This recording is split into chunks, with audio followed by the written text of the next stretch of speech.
to Wikipedia, an engineering drawing is a type of technical drawing that is used to convey the information about an object.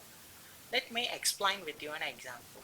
If I ask a manufacturer to manufacture this component, he will ask what is the dimensions of it and whether to manufacture this component in a larger size or in a smaller size.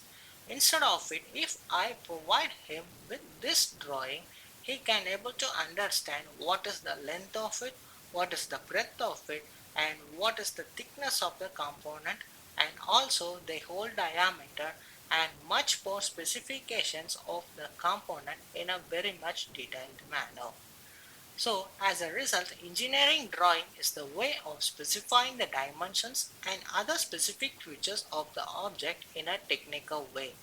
It is used in the mechanical engineering for the design of the mechanical components and in the civil engineering for the construction purposes and also in the automobile engineering for the manufacture and design of the automobiles.